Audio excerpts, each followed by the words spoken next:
Good morning, ladies and gentlemen. Excellence, dear Salahuddin Mezouar, President of COP22, Excellence Mr. Fathallah Sijilmassi, Secretary General of the Union for the Mediterranean, Excellencies, ladies and gentlemen. First of all, I would like to apologize from Mr. Bruno Lescoeur, President of OMI, who was supposed to open this event this morning, but unfortunately, for family reasons, he could not make it. So I'm very glad to represent OMI as General Director and on his behalf. Excellencies, ladies and gentlemen, I'm very pleased to welcome all of you at our joint UfM and OMI side event, official COP23 side event on climate finance and energy transition in the Mediterranean region, and to deliver our introductory remarks. A few weeks ago, OMI and the UfM Secretariat teamed up to propose this joint event, and we are very happy that UNFCCC accepted our proposal, and we are very glad about this new opportunity to cooperate with UfM. My warm thanks go to all distinguished speakers who have accepted to share their views and experience, and to all of you for joining us today to hear about the outcome of the UfM study on climate finance and to exchange about climate finance and energy transition in the Mediterranean region. We hope by this to provide our contribution to the UNFCCC process by fostering the full implementation of the Paris Agreement in the Mediterranean region. We all know that the Mediterranean region is vulnerable to climate change. We all know that energy and climate change in the Mediterranean are quite interlinked and constitute quite a challenging nexus. Distinguished guests, today's side event discusses climate finance and the opportunity and challenges of the energy transition in the region.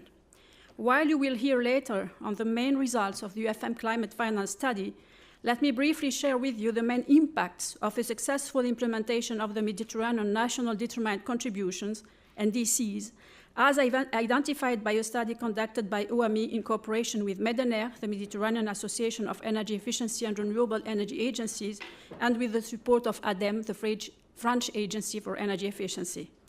So what would the energy future look like in the Mediterranean region? Different shores, different energy paths, with primary energy demand to increase in 2030 by 46% in the Mediterranean region as a whole, but by 85% in the south under current trends. This is to be tempered, of course, by the per capita figures, because disparities between north and south shores will still remain. In the Mediterranean, if the Mediterranean NDCs are successfully implemented, today total energy demand increase by 2030 would be only of 4%. This is rather a very good news. Over 140 million ton oil of equivalent of fossil fuel, which represents more or less half of the energy consumption of total fossil fuels consumption today, could be spared in such scenario under 2030 in the South Med only, if, again, the NDCs are really implemented in full. So not only NDCs will contribute in mitigating the emissions problem, but they will also reduce the energy security concern in the region, and that our region would be increasingly facing under current trends. Though more efforts would be needed to reach the 2 degrees target and to really reduce the energy security concern. While in the south, current trends will see the renewable share only reach 18% of the mix compared to today's 15%, their share could reach nearly a third of the electricity mix under the NDC scenario. Under current trends, 84 gigawatt of additional electricity capacity will be needed and will need to be installed in the South Med only by 2030. Nearly 60% of these additions would be fossil fuel based. He's not happy. In the NDC scenario, 40 gigawatt would be avoided, and more than 3/4 of the additions would come from renewable. That's a better news. I think he agrees. So, all in all, NDCs would actually bring a 5% reduction of CO2 emission instead of 27% increase in case we do not implement the NDCs. This is very encouraging news, although regional disparities discrepancies will still persist. Increase of renewables and energy efficiency savings would bring down per capita CO2 emissions in the north below that of the south. Distinguished guests, it's obvious that achieving climate objectives is clearly linked to engaging in energy transition. The region has an enormous renewable energy and energy efficiency potential, and also skills. Also, digitalization will, for sure, and with no doubt, have a fundamental and profound effect on the energy industry and energy system, and this has to be taken into consideration. Targeted policies are needed to revitalize these market sectors, particularly in a low fossil fuel price context. Top-down and bottom-up approaches are needed with a forward-looking. Regional cooperation is very important to accelerate the path and successfully reach the targets, and even to be more ambitious. The high-level panel of today is a significant step forward toward the formulation of more concerted and oriented climate actions in the Mediterranean region. Moreover, the launch of the 3 energy platforms on natural gas, renewable energy, and energy efficiency, and a regional electricity market under the umbrella of the Union for the Mediterranean has the aim to intensify Euro-Mediterranean energy cooperation by enhancing bottom-up dialogue and exchange of best practices, and will contribute to accelerating the path toward the sustainable energy development in our region. Strengthening energy cooperation between the European Union and neighboring countries is, in our view, a must, and can lead to win-win opportunities and improve energy security in the current context of growing energy demand worldwide, and at the same time mitigate the emission problems and the energy security problems of our region. This will benefit both shores. The challenge is certainly great, but there is a little doubt that the opportunities of a more collective approach will outweigh the costs by offering more flexibility and giving additional impetus to investments through a level playing field, which can also favor business opportunities both for North and South Mediterranean operators. As an association gathering key energy players along the Mediterranean region shore, OME promotes Mediterranean cooperation and dialogue through North-South and South-South dialogue on cross-sectoral energy issues, and is committed to advance regional dialogue on energy and accelerate the transition to a prosperous and fair energy future in the Mediterranean. To that purpose, we do not work in isolation. We also value and give strong attention to cooperation and synergies with the European Commission, the Union for the Mediterranean, and all regional organizations dealing with energy in the Mediterranean region. We strongly support the 3 UfM platforms and are honored to act as Secretariat of the Gas Platform. I would like to conclude my introduction by thanking again all the speakers and attendees for being here today. I wish you all a very fruitful exchange and look forward to the outcome of today's discussion and to the outcome of COP23. Thank you.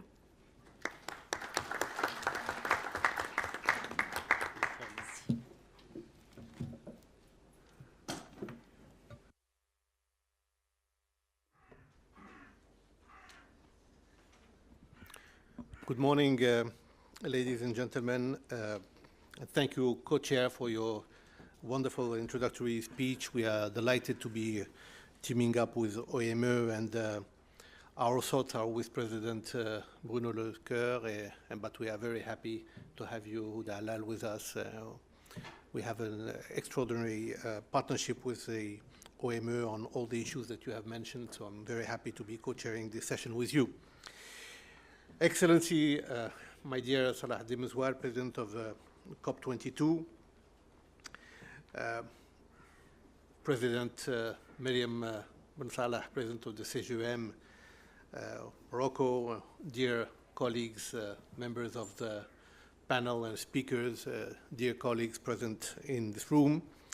I would like to thank you all at the very outset for joining us for this event that we have been co-organizing with OME to address a key issue in the battle against climate change, especially in its angle on climate finance and energy transition. I am particularly pleased to welcome His Excellency Mr. Mizwar among us today by paying tribute to Morocco's leadership in promoting, under the leadership of His Majesty the King, the global agenda for sustainable development. The successful and truly action-oriented COP22 has opened historic opportunities to ensure that the ambitious and strategic decisions taken in Paris at the COP21 actually are implemented and respond effectively to the many challenges posed by climate change. And it is only fitting that we would have around in this session the CGM, who has taken a very important initiative to gather business confederation in order to step up the involvement of the private sector. And later on during the afternoon, we will have a very important summit of the business confederations. And I think this is a very important dimension that will link up with everything that we are discussing this morning. Later on, I hope that our good friend Bertrand Piccard will be joining us also, because the innovative approaches and the innovative solutions and the efficient solutions are a key part of what we are doing. And of course, I cannot but say again how happy we are to be working with UNFCCC for the promotion of joint activities. Dear colleagues, the UfM, the Union for the Mediterranean, mandated by the ministers of the 43 member states through the 2014 Ministerial Declaration of Athens on Environment and Climate Change, as well as its new roadmap for action adopted by UfM Ministers for Foreign Affairs in January 2017, has put the issue of climate action at the heart of its strategy. Because we know that the Mediterranean is a hotspot for climate change, and we believe that there is a Mediterranean chapter in the global agenda. This is why the UfM has commissioned, with the financial support of the European Union, a first mapping of the climate finance flows in the region in order to identify the contribution to the southern and eastern Mediterranean region of the Global Climate Finance Pledge. The preliminary overview represents a significant call for action, and I would like to share with you a couple of remarks. First of all, as the figures will show, and the presentation that will be coming will highlight it eloquently. I don't want to give all the details and all the information about the study, because it will be made in a few moments. But I just like to say that it shows very clearly that there is a large scope of opportunities in the Mediterranean region. And I think the word opportunities is as important as the word challenges. Wherever we have the word challenges, we have to put in front of it the word opportunities. I'm happy to note that up to now, the region is receiving around $7 billion annually as financing of projects in the region. Now, the interesting figure is that it is roughly around 10%, but of course, I stand to be corrected later when the presentation will be made with more accurate figures. It's roughly 10% of the global existing financing around the world. Now, if we extrapolate to the objective that is set, I'm talking under the control of President Mezouar, if we extrapolate to the 100 billion that is an objective, that means if we keep the same percentages, that the leverage effect that we could expect for our region is around $4 billion additional annually, $1 billion for projects in the region. That is huge potential. That is a huge potential. And I think this is what the substance of the outcomes of the study show, the scope of opportunities. Opportunities for private sector, opportunities for public investment, opportunities for regional projects, opportunities for public-private partnerships. The word opportunities is clearly highlighted, and I think we can easily put together this scope of opportunities with the existing instruments, be it the financial institutions, and I'm very happy that EBRD is joining us today, and we have with EBRD an excellent collaboration, especially in the field of energy and climate change, but also in so many other sectors. But all IFIs are very much engaged in climate finance, but also the climate finance dedicated funds. And so how can we better connect the existing instruments and the potential for funding to the potential of projects and expansion of activities?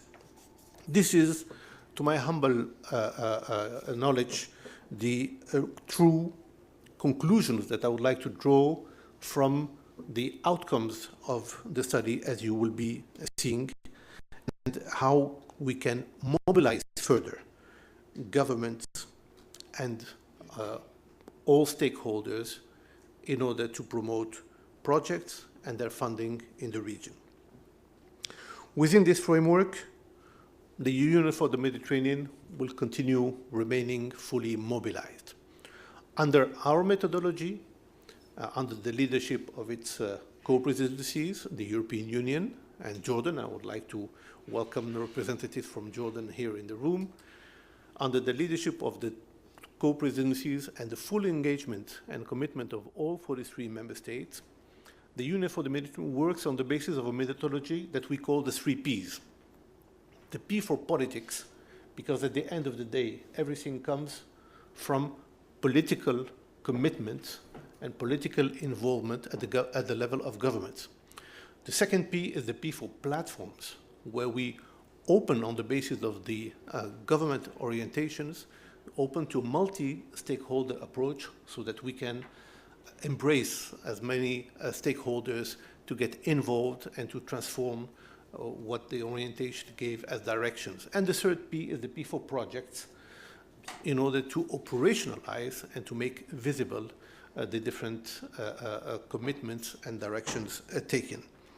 To that effect, working with the private sector, working with local authorities, working on innovative solutions is key in order to make things happen on the ground. My hope is, after this session, that we will have enough impetus from all of you, enough input from all of you, so that we can, in a second phase, go towards a larger and more in-depth study in 2018 in order to fine-tune the facts and figures that we have found.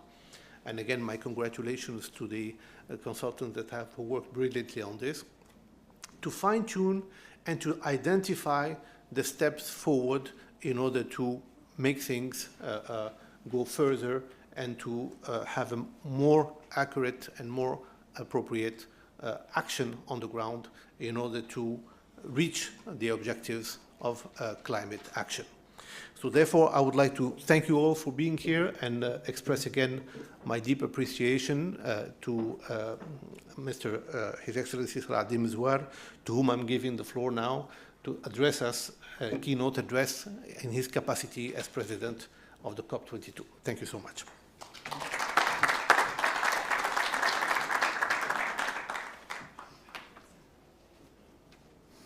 Merci, cher Fathallah. Nous allons utiliser une autre langue des Nations Unies. J'aurais aimé maîtriser la langue de Muller comme Fathallah et ma chère compatriote Maryam. Mais bon, si j'utilise la langue de Cervantes, ils vont me dire on aurait aimé, on aurait souhaité utiliser la langue de Cervantes comme M. Mezouar. Bref.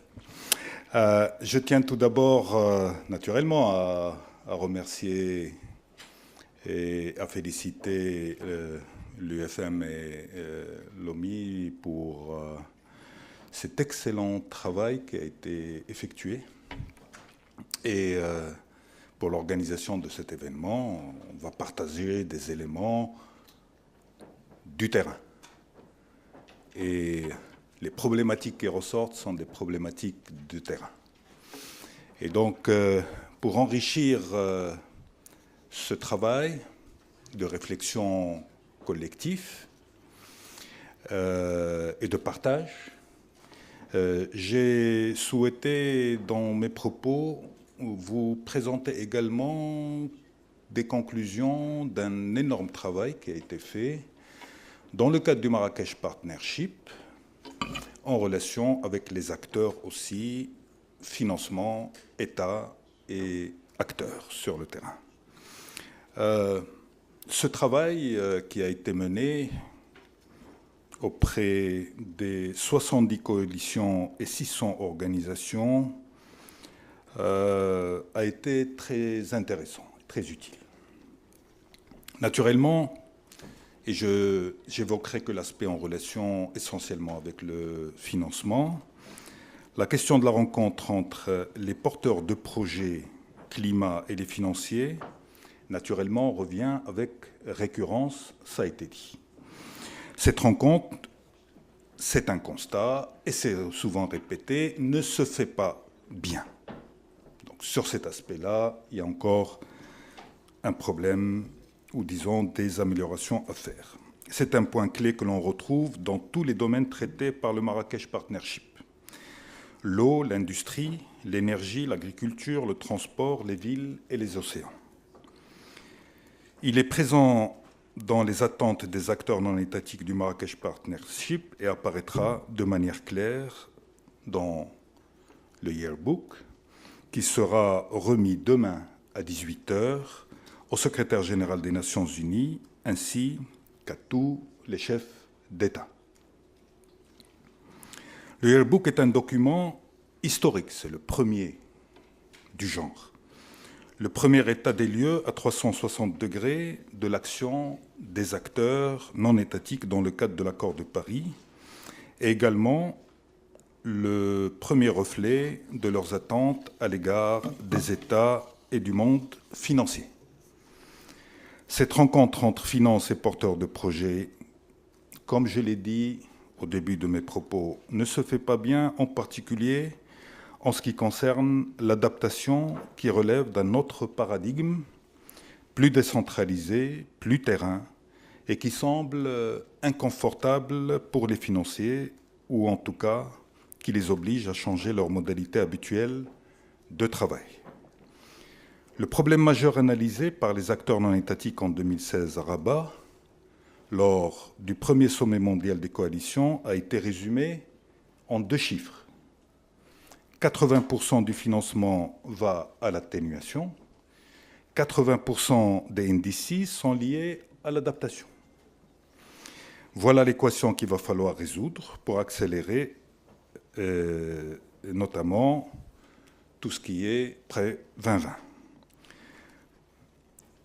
Nous avons donc une problématique d'offre et de demande, d'adaptation de l'offre à la demande. Il faut absolument travailler pour encourager la convergence. D'ailleurs, votre étude le montre. Les principaux bénéficiaires du financement climatique, la Turquie, le Maroc, l'Égypte, la Jordanie, qui ont bénéficié de prêts importants, principalement pour des projets d'investissement en énergie renouvelable qui comportaient de fortes composantes d'atténuation. C'est bien, mais il faut ouvrir l'éventail des financements. Il est fondamental de régler cet écart qui peut empêcher l'accélération que nous recherchons avant 2020. Autre point clé de votre étude qui appelle à réflexion, le fait que les fonds climat n'interviennent qu'à hauteur de 4% du financement de la transition climatique et énergétique en Méditerranée sur 3 ans. 4% seulement. Je rappelle les chiffres. En 2016, un financement total de 4,6 milliards de dollars a été approuvé pour la région de l'UfM. Sur ce montant, 4,3 proviennent de financements spécifiques et 252 seulement proviennent de fonds dédiés au climat. Ce sont les banques de développement, les banques multilatérales qui financent cette transition. Ces banques ont été les principaux contributeurs durant les 3 dernières années, fournissant 55% du financement climatique total approuvé dans la région. Les donateurs bilatéraux ont également joué un rôle important, principalement l'Allemagne avec 14%, la France 10%, les institutions de l'Union européenne 6%, les Émirats arabes unis 3,6% et le Japon 3,5%. 3 pays représentent 3/4 des nouveaux engagements de la finance climat de la région. La Turquie, un peu plus de 40%, le Maroc 20%, l'Égypte 15%. C'est dire la marge de progression que nous avons. Dans le cadre du Marrakech Partnership, nous aimons agir sur le terrain et à la COP22, nous avons initié le NDC Partnership. Cette plateforme coprésidée par le Maroc et l'Allemagne et portée par le think tank WRI vise justement à favoriser la rencontre entre les financiers et les projets. Lors de la pré-COP à Fidji, il y a moins d'un mois, nous avons pu entendre un bilan de son action et surtout de son regard sur le terrain. Ce bilan montre qu'il n'y a pas d'action standard en matière de financement climat et que les budgets nationaux publics restent une composante clé du financement climat et notamment les partenariats publics-privés. 2. La planification des investissements à travers le blended finance est une clé essentielle de l'accélération, c'est-à-dire l'utilisation stratégique de financement du développement et des fonds philanthropiques pour mobiliser les flux de capitaux privés vers les marchés émergents qui engendrent des résultats positifs à la fois pour les investisseurs et les communautés touchées. C'est une logique gagnant-gagnant. Il faut aussi planifier les investissements prévus dans les indices. La question de planification est revenue aussi comme étant un élément important. Les projets doivent être prêts pour être financés et là-dessus, il y a encore un gap important. Autre enseignement, la création d'une approche régionale pourrait être intéressante. Le NDC Partnership vient de créer un hub régional pour la zone Pacifique.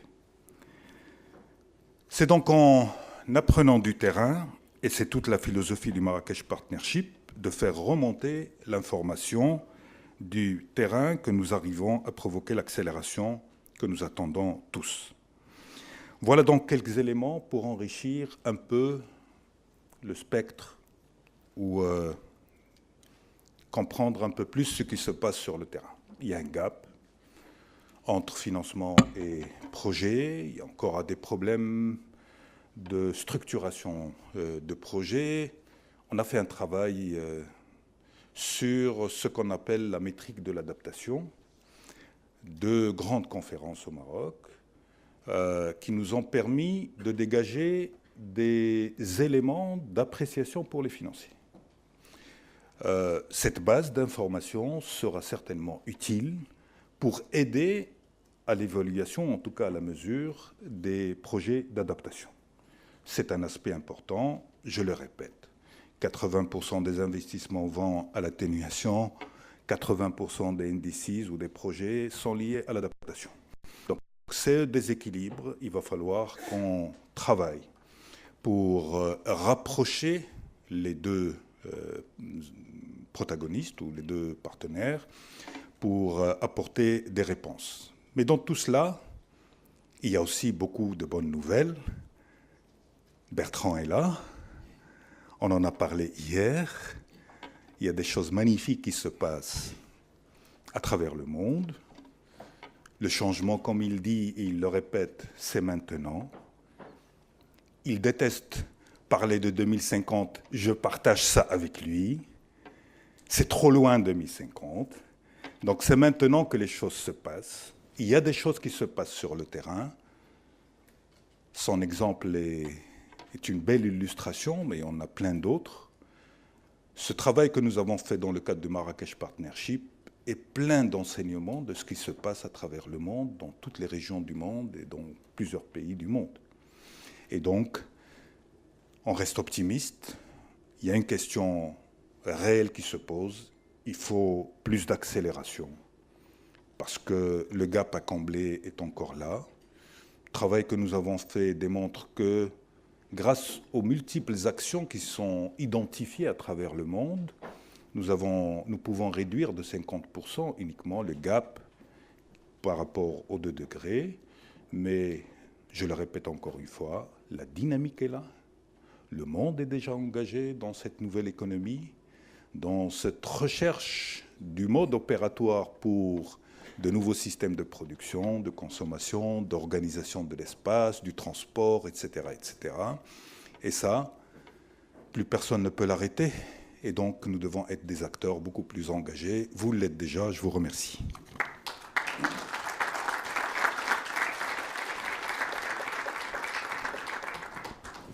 Merci beaucoup, Président Mesouar, et je voudrais vous remercier parce que être président de la COP22 et trouver un moment dans son agenda pour participer à un événement sur la Méditerranée, c'est toujours évidemment un témoignage de votre conviction et de votre engagement, et je voudrais le saluer.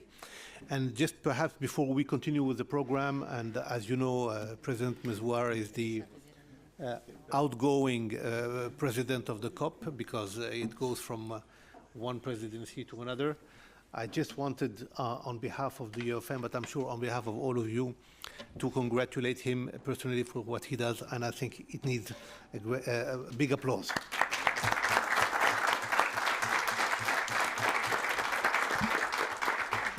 On va passer à l'étude.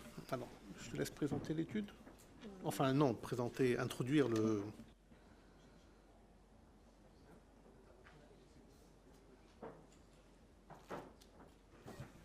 Thank you very much. So let me move now to the presentation of the main conclusions of the UfM Climate Finance Study. So Mr. Robert Tipman, Senior Partner, Climatekos, will let us know about the details of what is happening in climate finance in the Mediterranean region.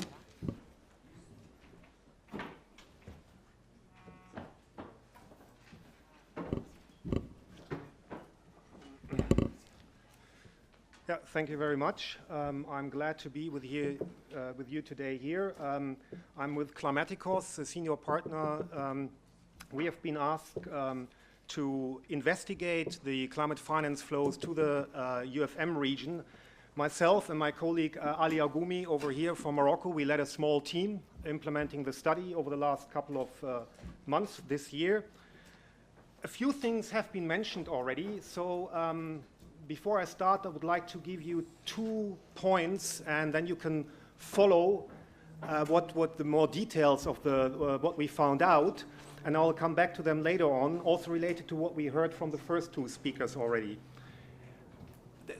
2 things from my point of view, and you'll see where does the money go and flow in the region, meaning to which countries, to which projects, which sectors, which stakeholders, and where to not. That's from a technical point of view, and also with respect to what one may want to do later on, what was already mentioned in 2018 or so. Secondly, there are not new issues around what is climate finance. What do we consider as climate finance? How do we look at it? How do we track? How do you MRV climate finance? And that clearly comes out in the study, and that's the second, from my point of view, our point of view, important point to look at. What we did basically, this is what I want to present, the objectives as they were determined by the UfM Climate Change Expert Group in 2017, approach and methodology, results, uncertainties, limitations, and concluding remarks, and I'll come back to my initial points at the end. And also I'll try to, there's a lot of dry, hard data, so to say, in the presentation or in the report also, which will be launched today. I'll just keep more, I want to give you the main highlights and messages without going into too much detail about data and so on.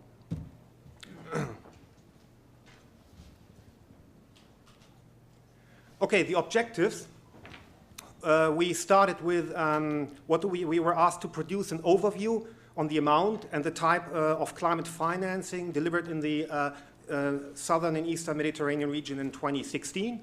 And also that was part of our methodology that we said, well, we need to, as those people who deal with this know, if you ask for data half year later, so meaning looking at 2016, asking for it in early 2017, there will be a lot of issues getting this data, so that we said, well, we need to compare this data to trends in the past, looking mainly at the OECD database. That's also why you find here, looking at what has happened in 2013, 14, and 15, and then assess the current state of climate finance in the region, and you see the countries that we looked at in the list here below.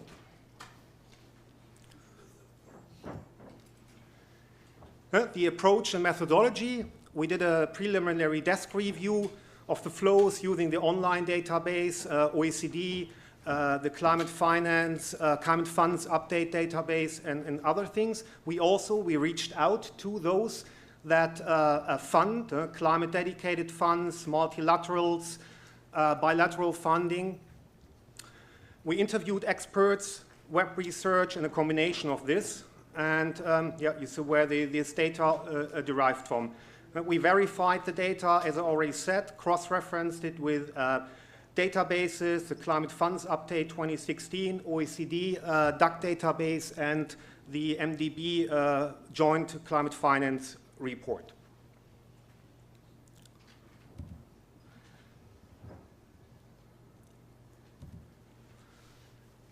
This is already related to what I said before. How do you track, how do you look at climate finance?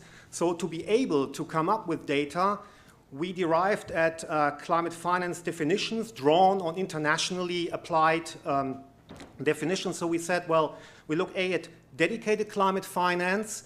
That means exclusively for climate mitigation adaptation activities, mostly also from dedicated funds like the JEF, the SCCF, LDCF, or the Green Climate Fund, and others. Climate-specific finance, funding for multi-purpose programs with clear climate co-benefit, which you will see later on, also coming a lot from the MDBs, multilateral development banks, and also, if possible, to a very limited scale, climate-related finance, which, and we have to say, it had to be excluded if there were no clear specific reference to climate change or action. I'll come to the results and what we saw in 2016. And the overall figure was already mentioned. What we found out is that the 4.6 billion were committed over 100 new projects, and the majority came, as you can see, from multilaterals, EBRD, EIB, EBRD. There's also, you see that the French, via the AFD and the various programs, which is probably not surprising, thinking that the Paris Agreement, and then also, I guess from my point of view, I have to add that usually those governments, and the French government at that time and after the Paris Agreement, provided a lot of support to the region, traditionally also in the Mediterranean.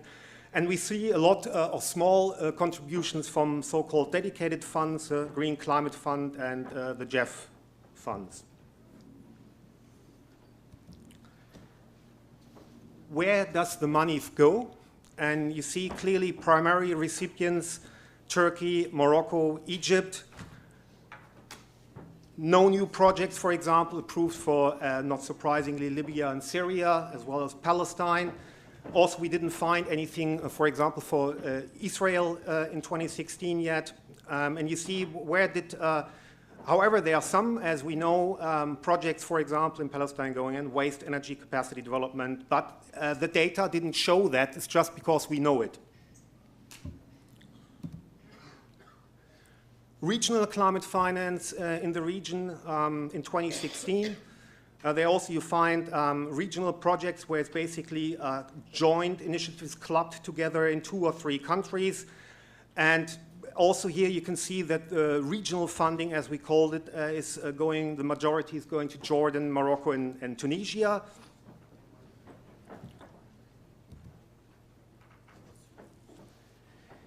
The next slide, we looked at where does it go, looking at mitigation adaptation, and this is also not surprising what you see here.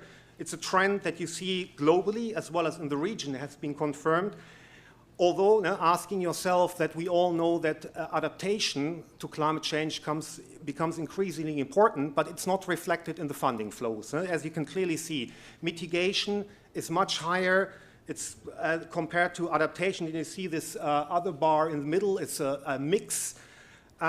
So yeah, certainly you can, so if you look at the data, you see it's going towards energy projects, larger, I will show that in a minute, loan packages to certain countries where it's, well, return on investment and other things come into play. So I think there's something we may want to think about also for policymakers to think about what you can do about it, looking at what climate change science tells us and where the money goes.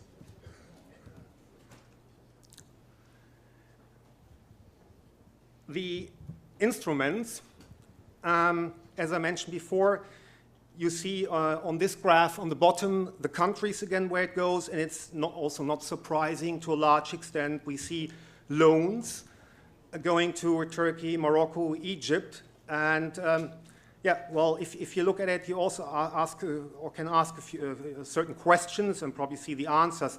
Why in certain countries the framework conditions, investment conditions are better, and then you also, if you look at the project where it goes, it's, as I said, infrastructure projects, energy projects in Turkey or so. So there's a certain relationship, and there's, yeah, if you think about what we've seen before, also thinking about adaptation, knowing it's an issue in the region, something, I think, food for thought.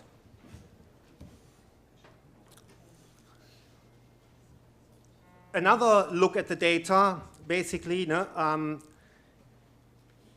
what kind of projects, hard versus soft being all this capacity building, setting up framework conditions in the countries and so on, hard, basically infrastructure, transport sector, energy, all these kind of, also it's a clear bias towards loans into hard infrastructure related projects versus, well, you see some mixed grant loan package and grants, but the majority is basically hard infrastructure-related loan payments. Now we looked at a little bit, we tried to distinguish between climate-specific and climate-dedicated funding. The climate-specific funding here you see basically the breakdown between multilateral development banks is basically 3 billion, the majority coming from those listed here, EBRD, EIB, and the World Bank. And then, as I said, we have a large chunk from the bilaterals from AFD in that case, 1.3 billion. And you see examples of the project that we found here. Dedicated funding, much smaller, and to again remind ourselves, those are, for example, Green Climate Fund or the dedicated funds from the Global Environment Facility, Special Climate Change Fund, for example. Those are really focused on climate action. And you can see here it's a much smaller number, 250 million, 28 projects.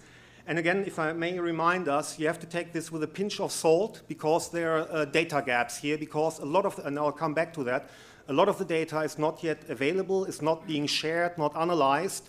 So this will still change. But what we did, and I'll show that in a minute, we cross-referenced and saw it makes sense, and the trend is there, and it's, that can be verified, but it's not the, let's say, the final figures. So that will still change, but I think the trend that can be clearly established, and but again, take it with a pinch of salt.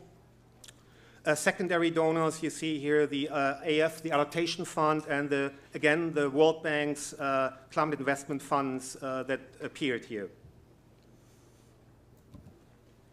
Now I come now to what we call data verification, and we basically, apart from reaching out and interviewing those that provide the data, and again I have to say a lot could not be shared for the donors were not able to do it yet, or even don't want to share it yet. So what we did, we looked at the OECD DAC database to see the trends from 2013 to 2015. Does it make sense, our data? Secondly, we were asked to look at the MDB Joint Climate Finance Report, However, you have to say, due to how the data is presented there, it wasn't very helpful. It was, the MDB Joint Climate Finance Report presents aggregates of multiple regional data sets, which we needed. The level of detail, fine-grained, it wasn't very helpful, but we looked at it as well.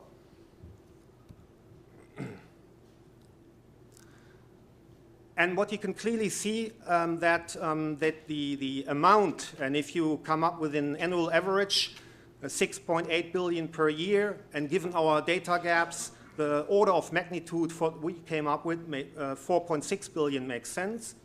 Also, you can clearly see that this share split between mitigation, adaptation, finance, it's the same. That's also nothing surprising. Also that which instruments are used, where does the money go, loans to Turkey, renewables, energy, transport, grants given to Morocco, Turkey, Palestine, that's also something that happened in the past years. And project type, yeah, focus on renewables, energy, 36%, and then you see a couple of the other sectors, but behind transport, agriculture, water, and sanitation. And that's for us, from a technical point of view, it becomes very interesting. Also, if you look at, compare this globally in other regions, and you see clearly also this study tells us and reflects it clearly there's a couple of issues related to collecting and analyzing data. Difficulty separating climate components from total project costs. How are they tagged by those that share or have the data and share it with you? Stakeholders responded differently to interviews and questionnaires, even with us trying to define everything as best as possible. You also, even the World Bank admits that unverifiable or outdated data, online data is available. That has various reasons, but that's the case. Challenges in tracking climate finance, which there's varying methodologies and definitions of what do I consider as climate finance. Restrictions and delays with regards to data accessibility. As I mentioned, normally, as you see other reports also, they come out 1.5, almost 2 years later, and if you ask half a year in the year following the year you look at, it's very, very difficult, and you can't give a complete picture. There's a bias of 2016 results in favor of those donors that responded and worked with us. For example, one who was most open and shared with was the AFD. That was certainly therefore reflected very well. But as I said, we tried to cross-reference, but again, there is a slight bias. And again, also, yeah, issues around defining climate, I mentioned that. Also, those, us, the experts, those providing the data, how do you look at this? That's clearly comes out of this study. Concluding remarks, the estimates are tentative due to the challenges I mentioned. However, we can clearly establish 4.6 billion in climate finance approved or committed in the UfM region. The majority coming from climate-specific funding, and a smaller amount, much smaller amount from dedicated climate funds. The major donors are the multilateral development banks, the EU and the French Development Agency. The major recipients, Turkey, Morocco, Egypt, and Jordan, who received largely loans and mostly related to renewable energy activities with a strong mitigation component. And we could say that looking at the OECD DAC database, you can clearly establish a trend where this will be expected to continue. And then I would like to come back to my initial remarks that I think that there's a couple of things which were shown here, that which countries, where does it go and why? And I think that's related to framework and investment frameworks and other things, being active. Mitigation, what about adaptation? What needs to be done? Who, is it the policymakers, the private sector, how do they come to this? A couple of questions you have to ask. And This is related also to, we saw loans, where does it go to? What do you need to, which kind of financial instrument you have to use to change this bias towards certain sectors, towards certain countries and helping others. I think there's questions about mandates for policymakers and others, and I think, and the last point is that really this, we could clearly show that this unresolved issue of climate finance, what is climate finance, the definition, tracking and MRV is reflected here. That's another, that's not only relevant for the UfM region, but also globally. And I think with these remarks, I would like to close and thank you for your attention.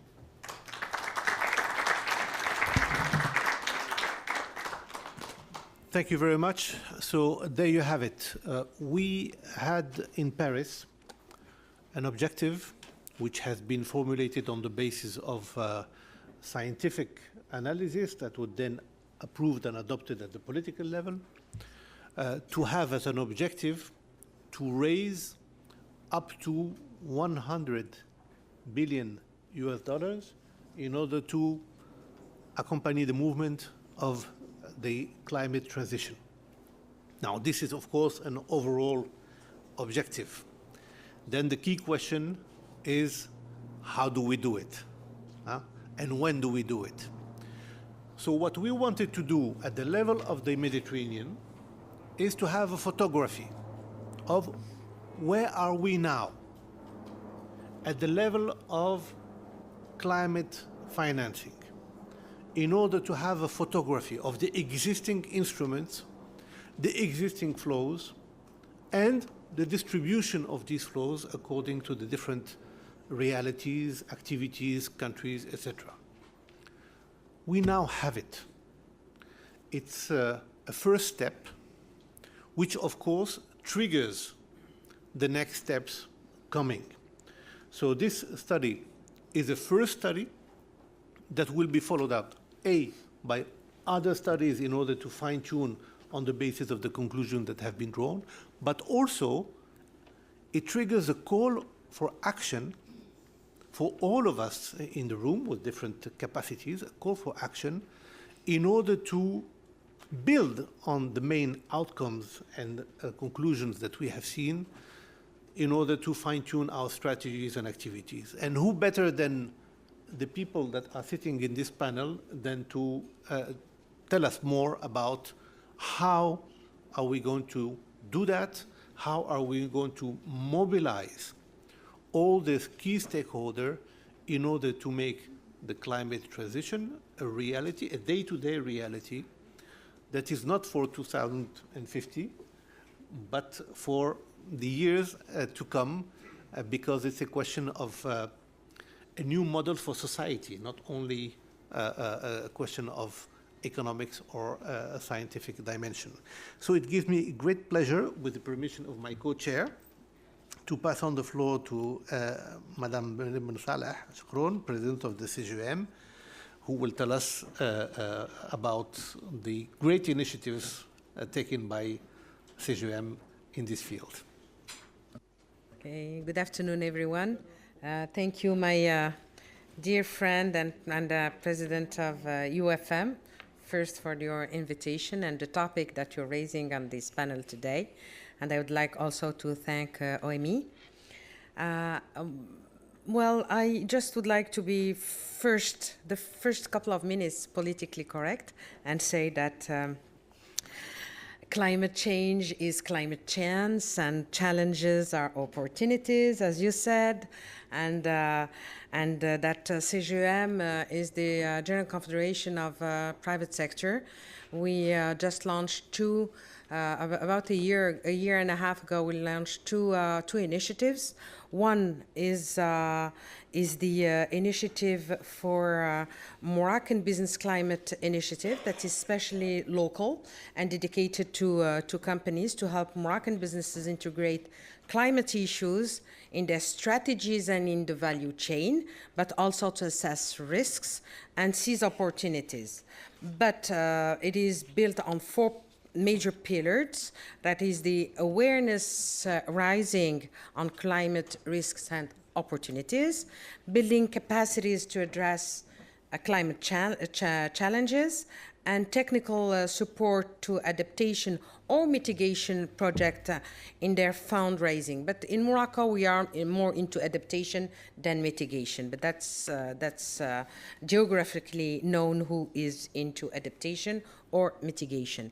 And fourthly, consolidating the development of new low-carbon green economy. So that's particularly on the resilience to CC. We launched a study, risks and opportunities per sector, per companies type, and per region, Moroccan regions. Taking part of the also climate negotiation by establishing permanent contact with the government and employers association. But I would like to thank also President Mezouar, because during COP22, non-state partners became stakeholders, and thanks to this process, our confederation now is a permanent observer board member, a member of the UNFCCC. So this is a recognition of the private sector. The second initiative is an initiative. It's an initiative that has been built through a network. That is the MBA for Climate. We are today 50 business associations, most representatives in our countries, starting from, let's say, Japan, India, Brazil, USA, Europe, many countries, but also African and Latin American, such as Mexican, Central American, Canadian, 50 major business communities, most representative in their country. And we do network through what? Through simple mechanisms that are specifically, built on the share to share our experience, because some developed countries have a very strong PP partnership. They work on the capacity building we can learn from, but also on terms of adaptation. So we are more more effective on the field in the countries that needs more adaptation. So we can share also with our friends and peers in the more developed countries. Just to be now on the still the politically correct side, I would like to invite you to attend this afternoon at 3 p.m. President Mr. Fathallah Sijilmassi, my friend, already told you, 3 p.m. 3 p.m. this afternoon in this business summit. So you'll have the private sector expressing ourselves and giving some recommendation for the COP22. It will be the declaration of Fiji. That has been said. So we are talking about the climate finance. Well, first of all, and I be as clear and as transparent as possible. Well, we do have a lack of a clear and understandable definition of what is finance, climate finance. What we do have today, international institutions, and I will not be politically correct, wrapping up sometimes, I'm saying not all the times, to attend those $100 billion and our $7 billion in the region, some traditional finance. And they are like painted green. And when we see in the field, well, such as infrastructure programs, some clusters that are supposed to be more inclusive of private sector, well, we don't see that. I do represent like the field and the pulse of the entrepreneurs, and I can assure you, when you're a big major company, well, you have your chance, but when you're an SME, it's very hard to access. So a clear definition, what is finance, climate finance. That is a prerequisite. If we want to go through those $100 billion per year by 2020. And the second issue is loans versus grant. What we see loans. We don't see grant. When you see President Fathallah just told me, well, look at Turkey. Why private sector has more access to those finance? Well, because they have the financial platform already, the critical size, so they are legitimate to those funds, and their government are covering some risk. But when you look at the rest of the countries within the region, well, you can't see that because there is not enough support to grant and more into loans. So loan is a loan and a grant is a grant. But when you want to go to adaptation, and we are in the southern part of the Mediterranean, when we need some grant, it's through those finance, but also through fiscal laws, etc. But that's another mechanism that is more locally have to be addressed more locally. The complexity, third, the complexity of the procedure. Let's say we have grant. And let's say we have a clear definition and we have grant and we have procedures to access that. I can assure you that it's so complex that the percentage of being inclusive, of inclusiveness is very, very low. So what we will have, those who have enough resources in terms of technical support, in terms of intelligence and access to information, those can wrap up easily those procedures. But SMEs, they just cannot. Within their companies to have fiscal, legal, juridical, and tax specialists so they can access to this. So these three mechanisms, if you don't put them together as a package, well, let's meet next year and we'll talk about that because we will not be meeting the general goals. And my final point will be a very small success story, and it happens in Morocco. It is a cluster, solar cluster. We worked with a strong PPP. We start little, and now we do have within the ecosystem, SMEs, big companies, major ones, international, that are working all together in that cluster to address the Moroccan national solar plan, and we will hear about that later on. With I think one of my colleagues will say more about it. And finally, if I might be a little bit out of the subject, but the dialogue, the Talanoa dialogue is starting now. And if private sector is not included through this process of dialogue, by definition should be inclusive, well, we will have states that will be committed to address the next steps for meeting the goals of 2 degrees or 1.5 degrees by the commitment should be taken in 2018. If the private sector is not committed, well, you will have big statements, and then who are going to be the actors of those changes? Well, private sector. And those procedures will not be easy. Those commitments will not be realistic, and we will go on a path that is not a successful one. So we are asking to be more proactive and totally included in the process of dialogue. And thank you for your attention. Thank you very much, President Miriam, for these clear and straightforward messages.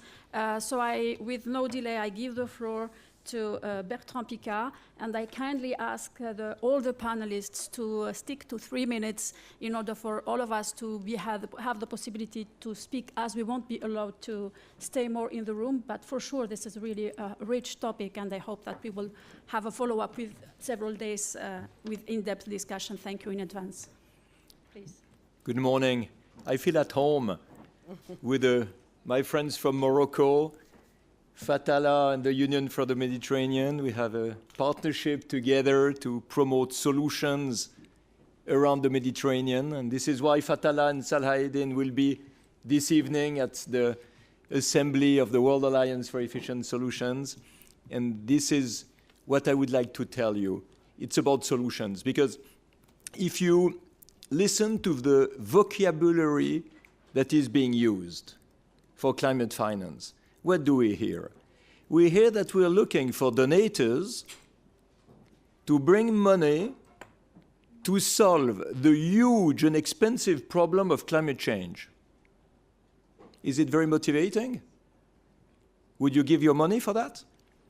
Well, you can speak of exactly the same topic by saying that there are today thousands of solutions that can protect the environment and solve climate change in a profitable way.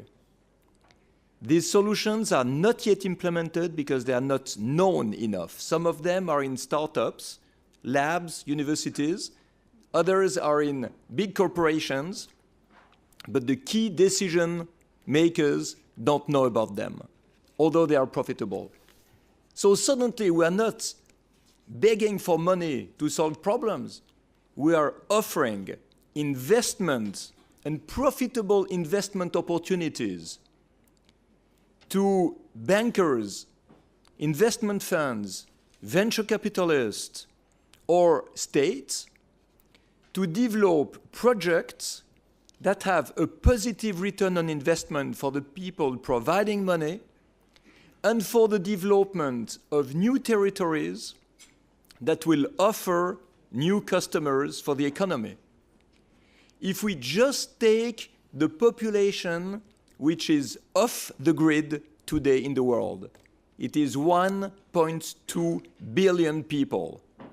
1.2 billion people who have no access to electricity because they're off the grid, but potentially they can take the benefit of all the solutions of local energy production to create jobs, have access to development and to growth, but a clean growth that is so much better than the dirty status quo. And this growth will offer a new tank of consumers for the economy, for the industry, and for the financial world. So I believe we really have to show this incredible opportunity that we offer rather than begging money for a problem. That's all I have to say. Thank you very much. We immediately move to Teresa Ribera, please. 3 minutes. Thank you so much. It's a pleasure for me to be here, and I have 3 messages also to stress. The first of them goes very much in line with Bertrand's comment. I think that we all know that the Mediterranean area is one of the most populated areas in the world. It is a sea that supports great pressures, but it is also a bridge, a common heritage that we need to build on. And it is interesting that you don't speak to people thinking about beyond targets or beyond gaps. You speak to people thinking in terms of access to water, energy, food security, agriculture. And I guess that that's urban development, mobility, all those things that are in the agenda of the region for a very long time, and that provide the space, the field for identifying these solutions that could be good, profitable investment opportunities. The second thing is that it is very interesting that the Union for the Mediterranean has understood that there is a very interesting role to be played at the regional level.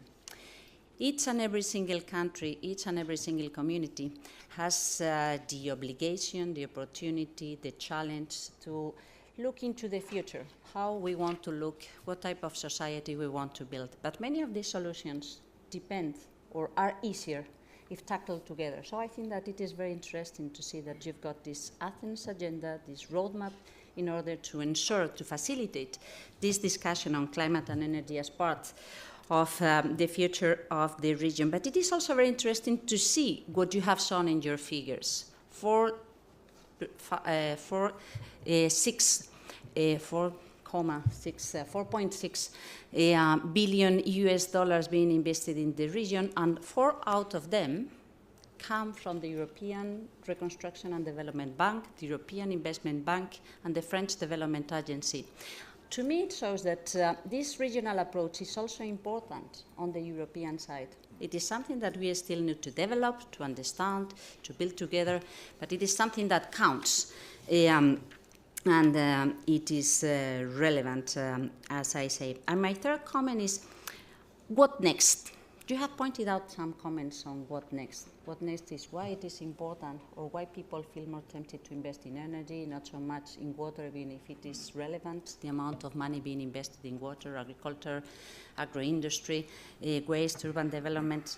And I guess that it is very much connected to the understanding of the solutions, the opportunities, and to the capacity to show coherence, a pathway, a corridor on how you see your own future, how you combine all these reference around sustainable development, how you understand where the risk may be and the risk, the thing in order to be attractive, and how you understand the priorities in terms of adaptation and the challenges that you will be facing. And again, just to close the circle, I think that any regional approach, accompanying understanding in this exercise and regional cooperation in this field could be very important for next year's report on how we invest in the region. Thank you so much.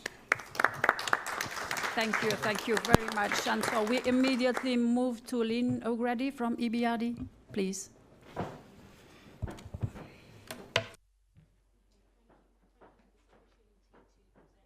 Panel. I had prepared a PowerPoint presentation, but I think I will just keep it very brief. So there's been a lot of references this morning to EBRD, and as you can see, EBRD is very much committed to the green agenda. In 2015, there was something that we call the Green Economy Transition, or GET, which was approved by EBRD's board. And this is whereby EBRD made a pledge that by 2020, 40% of the bank's lending would be in the green space.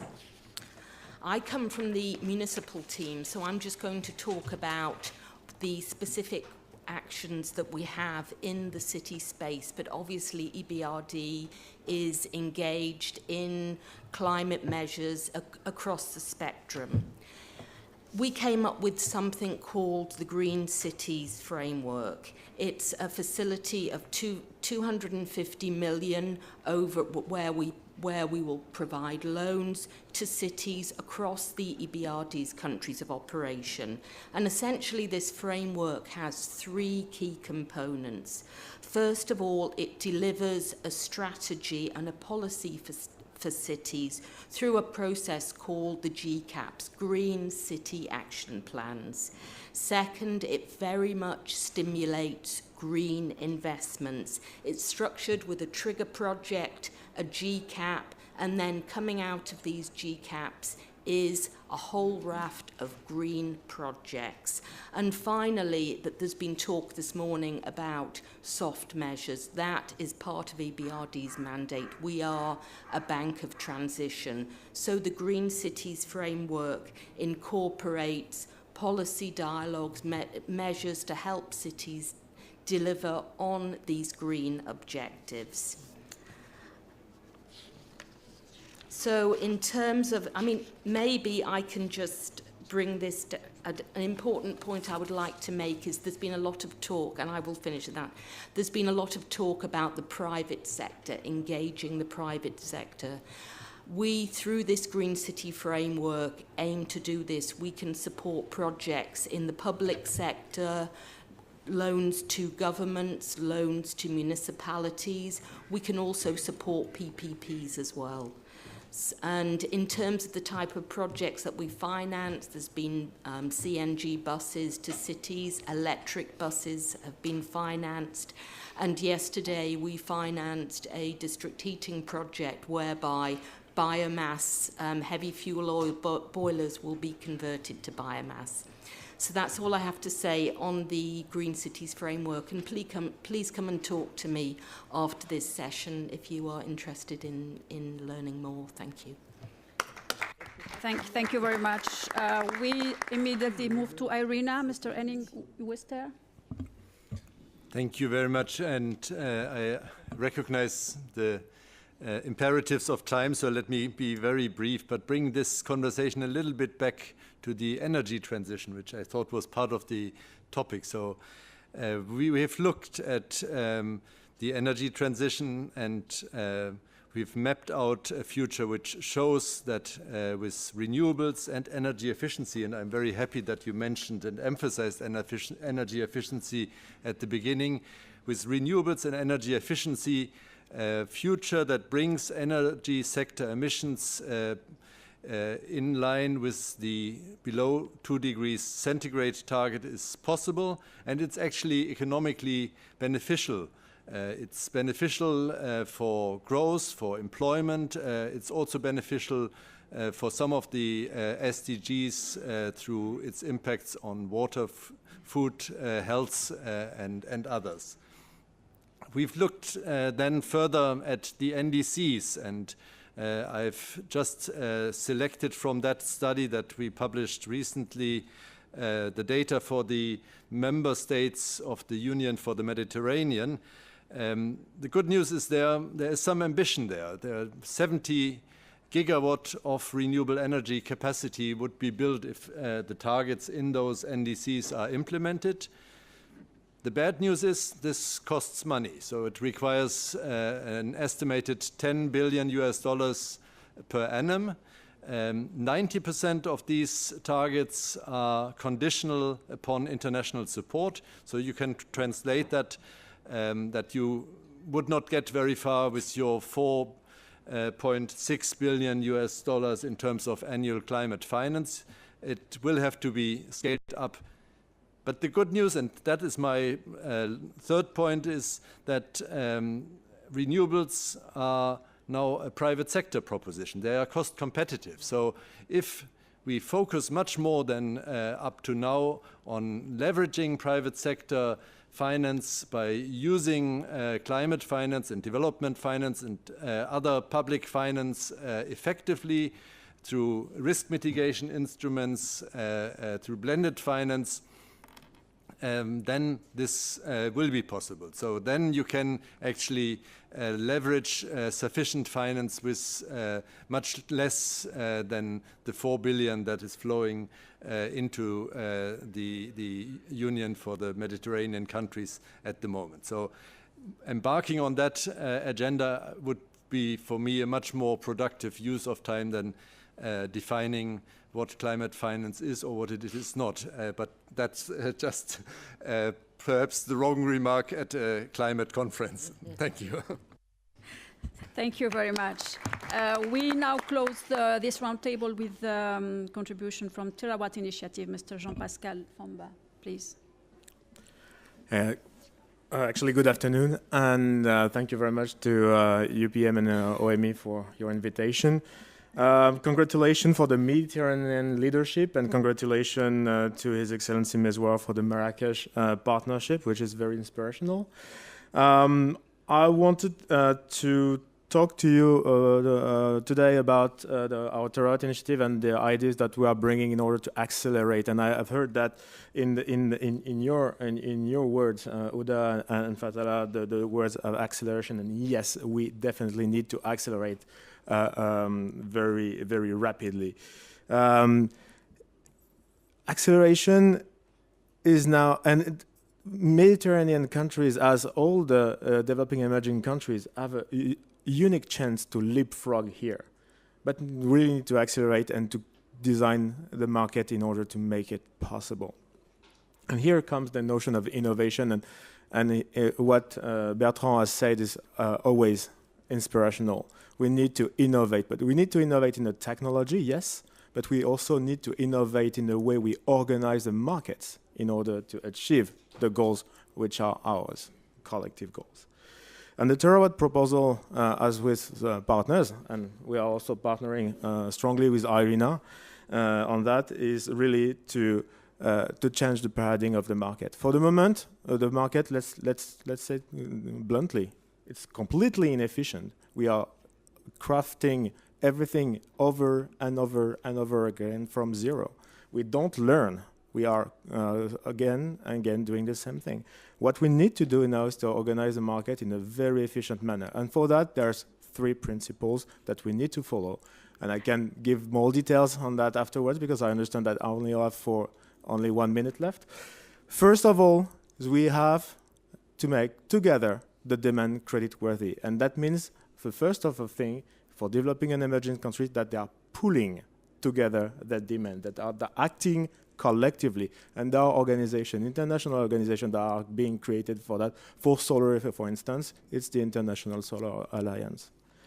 We need, second thing, to use the best of the technology possible in order to flow the information equally among all market players, because that has been said also by Robert, we lack information, we lack data, and market players can't see what's happening in the market, they have no visibility on it. And what happens when we do that? They are putting margins of securities on margins of securities on margins of securities, and it brings huge cost in the system. And the last thing is, yes, we need to have private capital flowing into the market, but you won't, and we won't make them come to this market because, especially in renewables, these assets are too different from what they know in what to invest. We need to design and craft investment instruments that they are able to buy, and that will be a very efficient market. Put it that globally, because we have a global problem and we need to solve it globally. A strong demand, a good flow in information, good investment products, and then we can make the difference. And on this note, I want to say that, yes, we think it's possible, it's doable, and we can do it now. And that's for a better life for everyone, and we need absolutely to start now. Thank you.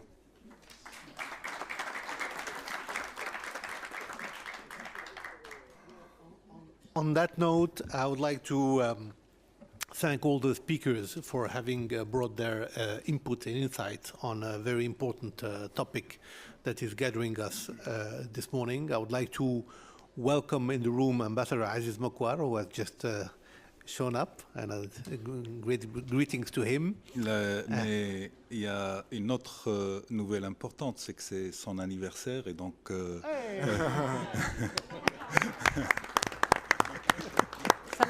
Il l'a caché, on a voulu le fêter, mais... Today. Ah oui? Yes. Me, Saïd, and Aziz. Oh.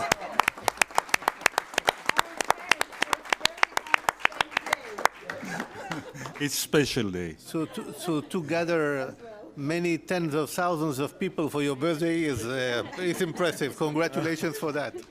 And I wanted to acknowledge the presence in the room of Saïd Moulin also, who plays a very important role in what we are doing. Colleagues, again, thanking all the speakers for their time and engagement and dedication, and thanking my co-chair, OME, for the excellent partnership that we have and the excellent partnership that we have with IRENA and all the institutions here present. I had the opportunity to mention them before. But leaving you just with 2 main messages as a conclusion. The first key word is the word opportunities. And I want to bounce back on what Bertrand said earlier. Opportunities. Opportunities because when you see the level of funding that exists, and of course we recognize the gap that still needs to be filled in order to not only amplify the volumes, but also, as Miriam said, to diversify and then have the greater involvement of the private sector. But when you see the already existing levels of investment, financial investment, these are all signs of profitable investments.